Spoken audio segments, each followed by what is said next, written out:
Hello बच्चों, क्या हाल चाल। आज के लेक्चर के अंदर हम पढ़ने जा रहे हैं group number and charge on an आइन। मेरा नाम है करतार कुमार और आप ये लेक्चर देख रहे हैं अपने प्यारे से चैनल फ्यूचर कन्वेंशन पर। सो मेक श्योर चैनल को सब्सक्राइब कर लें। आज के लेक्चर के अंदर मैं आपको फील दूंगा group number and charge on an आइन के ऊपर। पूरा फील दूंगा, मजे से फील उठाना। और दूसरी बात, मेरी एक एक बात को थोड़ा गौर से सुनना।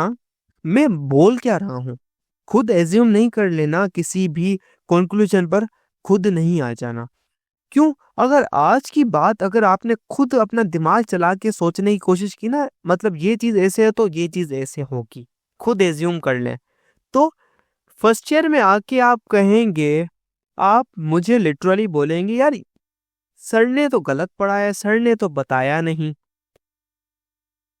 सर ने तो उल्टी बातें कर दी, मैंने जो 9th के अंदर पढ़ा वो सारा गलत पढ़ा, अभी मुझे क्या पता चल रहा है। मेजोरिटी बच्चे कहते हैं कि हमने 9th में जो केमिस्ट्री पढ़ी है, फर्स्ट ईयर के अंदर बात ही उलट है। पहले एक चीज कही गई ये सही है, फर्स्ट ईयर में आ गए इसको गलत कर दिया गया। बेटा ये काम हमने नहीं करना। यहाँ पर मैं आपको कॉन्सेप्ट की फील दिलाऊंगा। देखिए, शुरू के अंदर चीजें होती हैं वो स्लोली स्लोली डेवलप हो रही होती हैं। कोई फास्ट, कोई स्पीड के अंदर ग्रो नहीं हो रही होती है। आराम आराम से हम रिएक्शंस अंडरस्टैंड कर रहे होते हैं, रिएक्टिविटी पढ़ रहे होते हैं, कैसे चीजें वर्क कर रही हैं। स्लोली स्लोली बात क्या आती है बेटा, बात यहाँ से शुरू होती है। हम एलिमेंट्स को स्टडी कर रहे थे, हम एलिमेंट्स को क्या कर रहे थे, स्टडी कर रहे थे कि एलिमेंट्स का बिहेवियर क्या है, कैसे रिएक्ट करते हैं, कैसे जाते हैं, और पीरियोडिक टेबल बना रहे थे हम। क्यों बना रहे थे पीरियोडिक टेबल? इतने सारे एलिमेंट्स थे, सबकी प्रॉपर्टीज याद करना पॉसिबल नहीं है, मैंने आपको बताया, तो बना लें। तो पीरियोडिक टेबल का जो मैंने जो आपको बात कही थी, इससे हमें यह पता चल सकता है कौन सा एलिमेंट कैसे रिएक्ट करेगा, कितने इलेक्ट्रॉन देगा।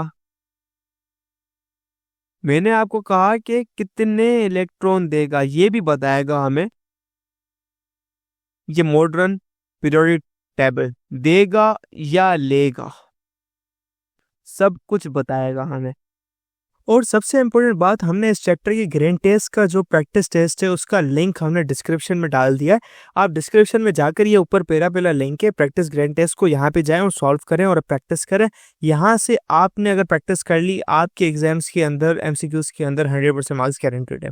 उसके अलावा अगर आपको हमारे फ्री नोट्स चाहिए, lecture, guest papers, model papers चाहिए, तो इस पहली वाली लिंक पे क्लिक करके आप हमारे चैनल को ज्वाइन हो जाए, और दूसरी वाली लिंक को क्लिक करके आप हमारा व्हाट्सएप ग्रुप है इंपॉर्टेंट प्रीमियम, उसको ज्वाइन हो जाएं। ठीक है, अगर आपको ट्यूशंस वगैरह के अंदर एनरोल होना है, कोई डाउट है, तो ये हमारा व्हाट्सएप नंबर, इस पर क्लिक करेंगे आप डायरेक्ट व्हाट्सएप पे चले जाएंगे, और तमाम बुक्स के PDF इस वाले यहाँ पर आखिरी वाले आपके पास गिवन है। आप यहाँ से कोई भी बुक उठा सकते हैं, आपकी जो मर्जी चाहे, सारी की सारी क्लासेस का। इसके साथ साथ आपसे रिक्वेस्ट है, आप चैनल को सब्सक्राइब और वीडियो को लाइक भी करते हैं। कैसे बताएगा, थोड़ा सा आपको अपने दिमाग का प्रयोग करना पड़ेगा, इस्तेमाल करना पड़ेगा। ठीक है, ये आपको हर चीज के बारे में बताएगा। तो अब ये हमें कैसे पता चलेगा? द क्वेश्चन इज दैट कैसे। इस कैसे का जवाब ही आपको आज की वीडियो में मिलेगा। सो बेसिकली एक बात बताऊं, हर बंदा अपनी जिंदगी में स्टेबल होना चाहता है। हर बंदा अपनी जिंदगी में स्टेबल होना चाहता है। वो चाहता है अपना एक होम बनाए, ठीक है, कैश कमाए, पैसा बनाए, एंड अपनी फैमिली की लाइफ सिक्योर करे, फैमिली को, इन तीनों चीज़ों को सिक्योर करे। हर बंदा यही चाहता है आज के दौर में। ठीक है, दे needs stability. A person wants stability in his life. ठीक है, इसलिए मेहनत करता है, दौड़ता है, बच्चों की जिंदगी स्टेबल हो जाए, सिक्योर हो जाए। This is all he wants. तो just like this man, just like the people, just like the man just like people, atoms also want stability, requires stability. तो एटम्स को भी, मॉलिक्यूल्स को भी, इन छोटे छोटे पार्टिकल्स को भी स्टेबिलिटी चाहिए। इन एटम्स को भी स्टेबिलिटी चाहिए, ठीक है। अब ये स्टेबिलिटी बेटा कैसे मिलती है? कोई ना कोई तो क्राइटेरिया होगा ना स्टेबिलिटी का। स्टेबिलिटी हमें कैसे मिलेगी? स्टेबिलिटी कैसे मिलेगी? अब इसका जवाब आप खुद भी मालूम कर सकते हैं। हमें कैसे पता? पैसा आने से, नमाज पढ़ने से, इबादत करने से, अल्लाह पर यकीन रखने से जिंदगी स्टेबल हो जाएगी। स्टेबल हो जाएगी हमें कैसे पता चला? हमें लाइफ के अंदर अपनी, हमने अपने कवानीन को देखा, हमें जो कल्चर कर रहा था, हमारी जो किताब कह रही थी, Quran Sharif, Quran Pak. For Hindu Bhagavad Gita, for Christians their holy scriptures. तो उनकी स्टेबिलिटी उनके हिसाब से है। अब इस केमिस्ट्री की दुनिया के अंदर स्टेबिलिटी क्या है?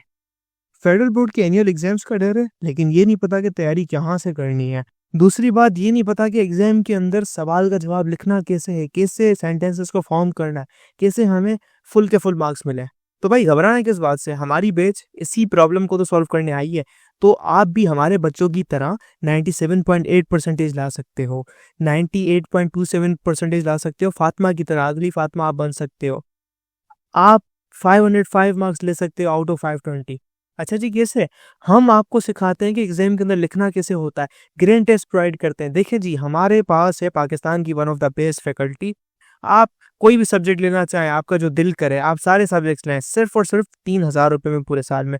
आपको एग्जाम राइटिंग मेथड सेशन दिए जाते हैं कि सवाल का जवाब लिखना कैसे, डिफरेंस वाला अलग क्वेश्चन, डेफिनेशन अलग, एग्जाम्पल वाला अलग, मैथ के सवालों का जवाब अलग होता है। आपको टॉपर बच्चों के नोट्स दिए जाते हैं, आपको फुल बुक के notes, question answers, live classes के अंदर कॉन्सेप्ट पढ़ाया जाता है आपको, और उनकी रिकॉर्डिंग्स भी दी जाती हैं। भैया और क्या चाहिए? अच्छा, और मजे की बात, ग्रैंड टेस्ट से हमारा समझो पेपर लगता है। ये हमारा है केमिस्ट्री का ग्रैंड टेस्ट, इसका सवाल नंबर तुम नोट करो ये। तो भैया इस ग्रैंड टेस्ट में से आपके 3 सवाल लगे हैं क्लास 9 के केमिस्ट्री के पेपर में, इस साल जो नए सिलेबस से हुआ था 2025 के अंदर ग्रेड 9 का। तो इतने इंपॉर्टेंट हमारे ग्रैंड टेस्ट होते हैं, सारे आपको दिए जाते हैं। तो भैया देर किस बात की, इस नंबर पे कांटेक्ट करें और अभी रजिस्टर करवाएं। अब इसके लिए आपको रिसर्च करनी पड़ेगी यार, इनकी स्टेबिलिटी क्या है। आपको दौड़ना पड़ेगा, आपको भागना पड़ेगा, अंडरस्टैंड करना पड़ेगा। इसकी कैसे पता चलेगी? Bye research. अब रिसर्च क्या होगी? आपको तमाम एलिमेंट्स को, तमाम कंपाउंड्स को स्टडी करना पड़ेगा। आज जब उसके ऊपर स्टडी करेंगे, आप देखेंगे सबसे कम रिएक्टिव कौन है, सबसे ज्यादा लेस रिएक्टिव कौन है। जो सबसे ज्यादा लेस रिएक्टिव होगा वही स्टेबल होगा, और बाकी भी उसकी तरह बनना चाहेंगे। अब हमने इतने सारे कंपाउंड्स को स्टडी करना है और अलग करना है, भाई ये स्टेबल है। जब हमने जो है, देखें, बहुत लोग करते हैं, बहुत लोग अपनी राय देते हैं, बहुत लोग अपने हिसाब से करते हैं। कुछ लोगों की चीज़ें, थ्योरीज गलत होती हैं, कुछ लोग सही करते हैं।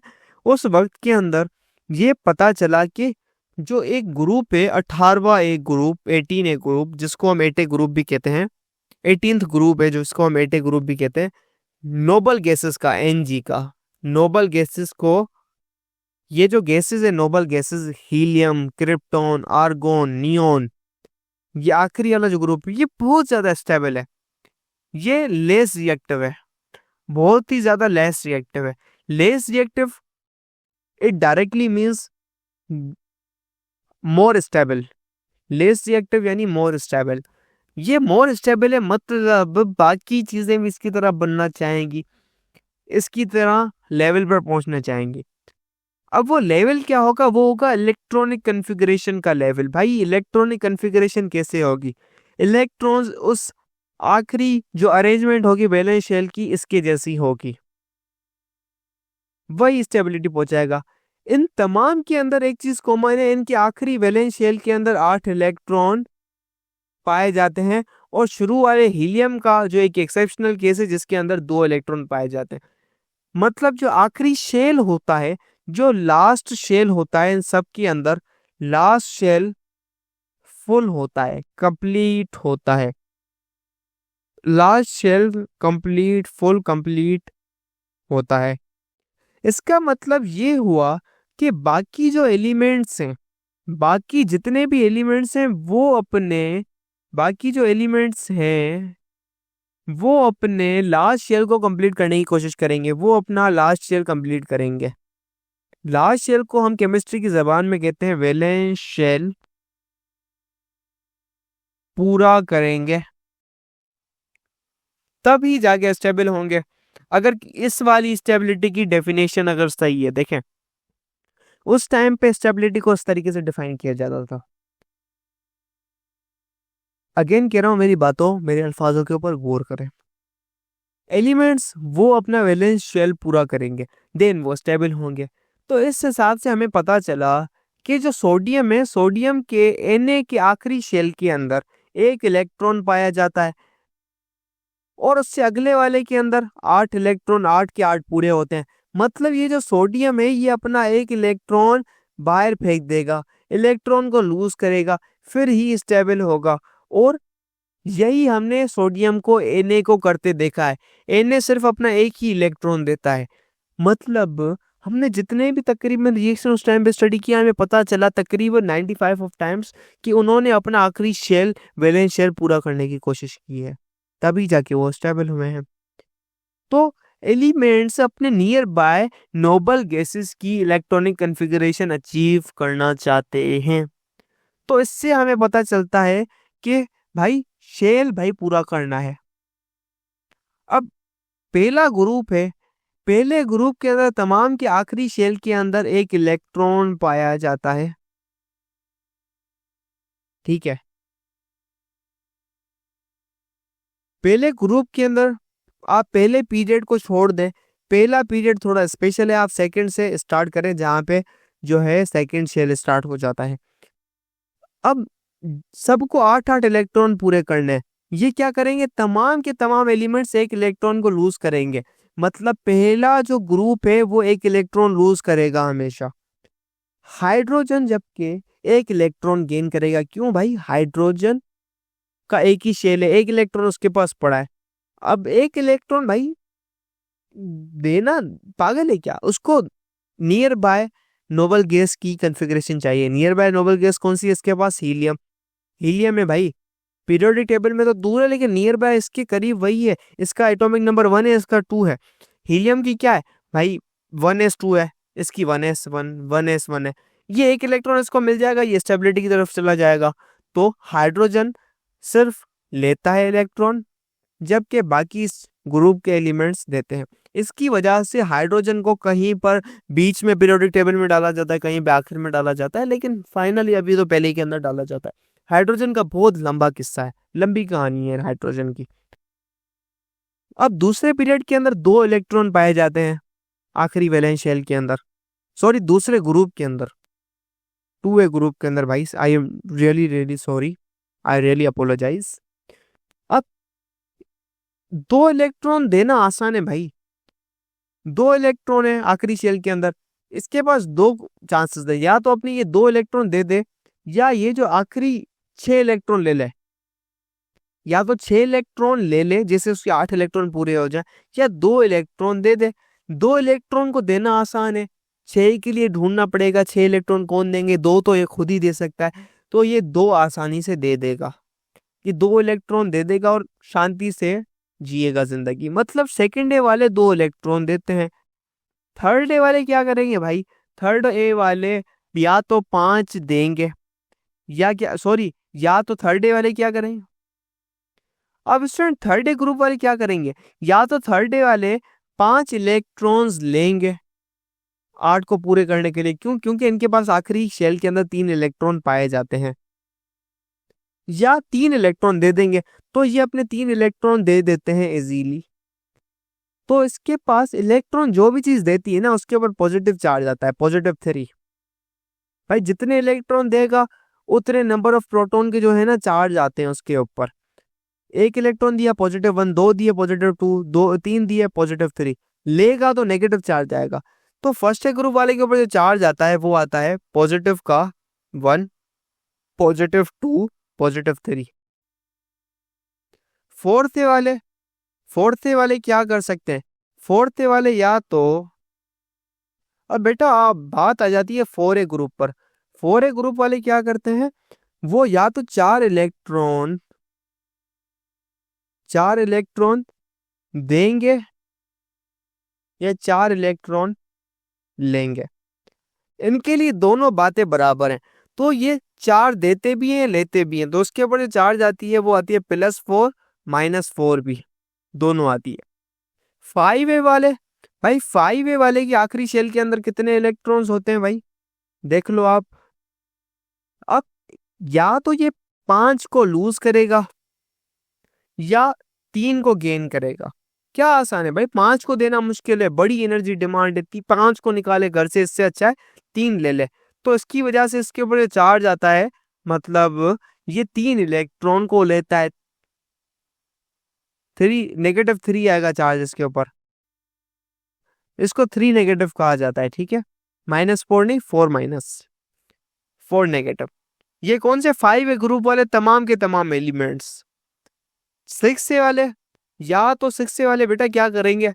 6A वाले 6 को लूज करेंगे या 2 को लेंगे। 2 को लेना आसान है, मतलब ये सारे के सारे 2 इलेक्ट्रॉन्स को ले लेंगे। जब 2 इलेक्ट्रॉन्स इनके घर पे आएंगे तो -2 चार्ज बनेगा। ठीक है, 2 चार्ज इन सब के ऊपर आएगा। 7A ग्रुप वाले की कहानी अलग है भाई। या तो वो 7 इलेक्ट्रॉन डोनेट करते हैं। भाई 7 इलेक्ट्रॉन देना मुश्किल क्या, नामुमकिन है भाई। बहुत एनर्जी चाहिए, बहुत हद से ज्यादा चाहिए। या वो 1 इलेक्ट्रॉन ले ले। 1 इलेक्ट्रॉन लेना सुकून से मिल जाएगा यार, यहाँ पे 7 इलेक्ट्रॉन पड़े हैं, 1 इलेक्ट्रॉन दादागिरी से, सिफारिश से निकलवा देगा कहीं से। तो इसके ऊपर 1 नेगेटिव आता है। 8 ग्रुप वाले शरीफ बाप की शरीफ औलाद, इनके पास अल्लाह के करम से खानदानी मिल्कियत पड़ी है। 8 इलेक्ट्रॉन इनके पास है। कितने चाहिए? 0 चाहिए इनको।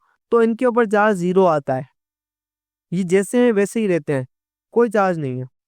तो ये आपको पता चल गया भाई, कितने इलेक्ट्रॉन दे सकता है कोई, कितने ले सकता है, कौन सा कितने एनायन की फॉर्मेशन कर सकता है।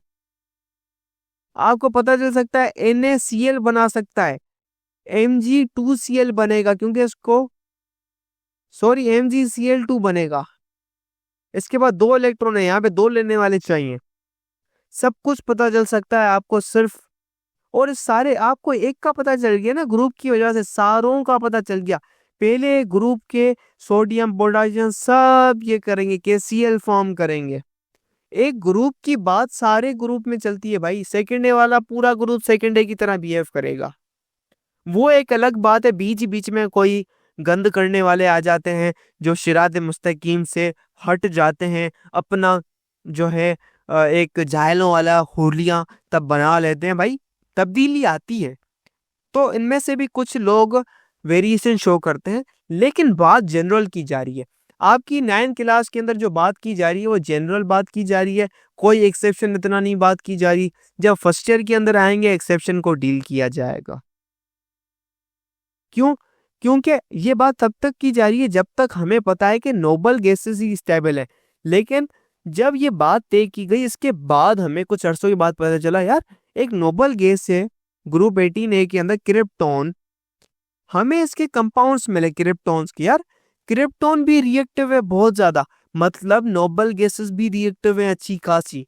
हमें और भी कंपाउंड्स मिले VIP वाले, तो हमें पता चला अरे हमने तो ये सोचा नोबल गैसेस क्या है, लेस रिएक्टिव है, रिएक्ट नहीं करती। क्रिप्टॉन के तो कंपाउंड्स मिल रहे हैं, जानबूझकर नहीं बेटा, नेचुरली कंपाउंड्स मिल रहे हैं, नेचुरली कंपाउंड्स। देन हमने स्टेबिलिटी की अलग डेफिनेशन निकाली, जो न्यू डेफिनेशन स्टेबिलिटी की भाई, अपनी लीस्ट एनर्जी पोटेंशियल एनर्जी हो किसी भी एटम के पास, लीस्ट एनर्जी हो। एटम क्या करना चाहता है? पोटेंशियल एनर्जी को मारो गोली, इलेक्ट्रॉन अपनी एनर्जी जो एटम है वो अपनी एनर्जी को कम करना चाहता है। जिस एटम के पास, जिस मॉलिक्यूल के पास लीस्ट एनर्जी होगी, कम से कम एनर्जी होगी, वो ज्यादा स्टेबल होगा। तो बेसिकली स्टेबिलिटी कैसी आएगी? जब एनर्जी कम होगी। हत्ता के नोबल गैसेस की जो एनर्जी होती है बहुत ज्यादा कम होती है, और वो स्टेबल होती हैं। लेकिन अगर किसी नोबल गैस को उससे भी कम एनर्जी करने का मौका मिल गया कुदरती तौर पे, उससे कम एनर्जी हो सकती है, तो वो जाके रिएक्ट करेगी और अपनी एनर्जी को कम करेगी, अपने आप को स्टेबल करेगी। ठीक है, तो भाई एनर्जी की बात है, लेकिन generally noble gases are stable. लेकिन बाद में जब पता चला ना कि भाई क्रिप्टॉन के कंपाउंड मिले, अब तक नहीं पता चला, 4 साल 5 साल 8 साल के बाद पता चला। अब उनको भी 8 साल के बाद पता चला, तो आपको क्यों अभी पता चल जाए? आपको भी 2 साल के बाद पता चलेगा, फर्स्ट ईयर के अंदर जब इनके कंपाउंड्स मिले, नई चीजें पढ़ी, अब न्यू रिएक्शंस पढ़ेंगे, तो आप भी 2 साल सब्र कर लें, आपको भी सुकून से पता चल जाएगा। समझ रहे हैं बात? अब जब फर्स्ट ईयर के अंदर आएंगे, आप कहेंगे सर करतार ने बात सही कही थी, ये तो मतलब हमें लगा ये तो नोबल गैसेस भी रिएक्ट कर रही हैं, इनका ऑक्टेट पूरा है फिर भी रिएक्ट कर रही हैं, वो चीजें जो स्टेबल है वो भी रिएक्ट कर रही हैं, पता नहीं क्यों। नोबल गैसेस तो रिएक्ट ही नहीं करती। भाई रिएक्ट करती है, लेस रिएक्टिव है, बात समझे मेरी। ग्रुप अल्काइंस जो हैं, अब जो मैंने आपको बात समझाई ये सेकंड है, अल्कलाइन अर्थ मेटल्स वो +2 कर सकते हैं, ये +3 कर सकते हैं, और जो है हम हेलोजीन्स कहते हैं 17वें ग्रुप को, और 16वें ग्रुप को चाल्कोजीन्स कहते हैं, वो अपने 2 इलेक्ट्रॉन्स दे सकते हैं, सल्फर 2 इलेक्ट्रॉन दे सकता है। भाई ये बात की जा रही थी यहाँ पर सिंपल से कम अल्फाज के अंदर, कि वो लोग लेस रिएक्टिव हैं, इसकी बात ऐसे है। अब अगर कोई देखो देखो एक बंदा है, वो डेली एक बंदा है जो डेली नमाज पढ़ता है, मौलवी है, बड़ा नमाज पढ़ता है। एक दिन अचानक से इसके घर पे नमाज से 1 घंटे पहले चोर आ जाते हैं बंदूकें लेके। ये चोर भी बड़े स्पेशल टाइप के चोर हैं। ये कहते हैं भाई मौलवी को, अगर तू आज नमाज पर गया तो हमें पता है तेरी बेटी किस सेंटर पे जाती है, तेरा जो बेटा है वो 6 क्लास में पढ़ता है, सुबह को ये अकेला आता है, इस गली से आता है और ये ऐसे स्कूल में पढ़ता है। तेरी जो दूसरी बड़ी बेटी है जो कि 11वीं जमात के अंदर पढ़ती है, वो इस सर के पास सेंटर जाती है, यहाँ इस स्कूल में जाती है, इसका क्या प्रोग्राम है। तेरी जो बीवी है वो घर पे होती है। तू जो है वो सुबह को 8 बजे ड्यूटी पे जाता है, दोपहर को 2-2:30 बजे आता है, बीच में घर पे मासी आती है 11 बजे, 11 से 1 तक काम करके जाती है, उसके बाद घर पे कोई नहीं होता। अगर आज तू नमाज पे चला गया, फिर इंशाल्लाह तुझे ना तेरी बीवी मिलेगी ना तेरे बच्चे मिलेंगे, मुझे सब पता है, तेरे बच्चों को उड़ा दूंगा। और अगर तू पुलिस के पास भी गया है ना, पुलिस मेरी मिली हुई है, क्योंकि ये जो मैं आपको किस्सा सुना रहा हूँ ना, ये पाकिस्तान का किस्सा है। ये जो चीजें होती है ना, वाहियात वाहियात, और जिसको हम कहते हैं द इस्लामिक रिपब्लिक पाकिस्तान, ये जो गलत गलत काम होते हैं ना, जिसके अंदर इंसाफी नहीं होती, वो मुल्क जिसको हम कहते हैं भाई ये हमारा प्यारा वतन है, इस्लाम, जिसकी जो बुनियाद है इस्लाम पर उठाई गई है। कायदे आजम मोहम्मद अली जिन्ना ने इसको आज़ाद करवाया on the basis of Islam, कि हमारा मुल्क इस्लाम के ऊपर चलेगा। और इसके अंदर क्या चल रही है? करप्शन भाई। पुलिस क्या कर रही है? करप्शन। मैं खुद गया हूं, मुझे पता है। नौकरी ट्रेजरी ऑफिस वाले, बैंक वाले, कौन सा ऐसा डिपार्टमेंट है जो नहीं, लाइटों के कुंडे चल रहे हैं, लाइटों की चोरी चल रही है, कौन सा डिपार्टमेंट है भाई? Politicians, even politicians, most of them are क्या भाई? करप्शंस, गलत। ये जो आपके न्यूज़ चैनल वाले होते हैं पहले नंबर के इंसान, और वो क्या कर रहे होते हैं? ऑडियंस को भड़कड़ा रहे होते हैं, भाई ऐसे करो वैसे करो, ये हो गया, पूरी मिली भगत है।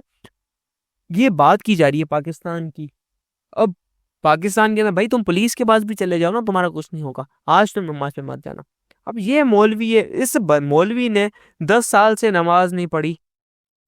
अब बेचारा यार परेशान हो गया, यार आज मैं मतलब परेशान लगा पड़ा है, अल्लाह से माफिया मांग रहा, अल्लाह मेरे जो है औलाद है, मैं उसको छोड़ के नहीं जा सकता, मर गए तो क्या होगा, और मैं तो उससे माफी मांगता हूँ, मैं आज तेरी नमाज नहीं पढ़ सका, मुझे माफ करना, ये वो। भाई हर किसी को अपनी फैमिली प्यारी होती है आज के दौर के अंदर। अब अल्लाह शायद उसका इम्तिहान ले रहा हो, अल्लाह से माफिया मांगता है, रो रो के बोलता है आज मैं नमाज नहीं पढ़ पाऊंगा तुम्हारी, लेकिन मैं कज़ा में पढ़ूंगा तुम्हारी नमाज, ठीक है, मैं कज़ा के अंदर पढ़ूंगा, वगैरह वगैरह। तो कुछ बात समझ आई, ये चीज 10 साल से नमाज पढ़ रही है, आज नमाज नहीं पढ़ रहा, सामने उसको बंदूक रख के ट्रिगर किया जा रहा है। अगर कोई एक ऐसा रिएक्टेंट है, कोई ऐसा जो है एलिमेंट है जस्ट लाइक हीलियम या कोई और एलिमेंट है भाई, वो क्या है भाई, रिएक्ट नहीं कर रहा। सामने एक ऐसी चीज आ गई है, सामने कोई ऐसी चीज आ गई है भाई जो इसको मजबूर कर रही है रिएक्ट होने पे, मतलब इससे इलेक्ट्रॉन से जो है धिक्का-मुक्की करके इसको ले रही है, तो ये रिएक्ट कर जाएगा। इसकी खुद तो नेचर नहीं रही, सामने वाली पार्टी ऐसी आई है भाई, सामने वाले को बेड़ा गर्क कर रही है। This is how it reacts.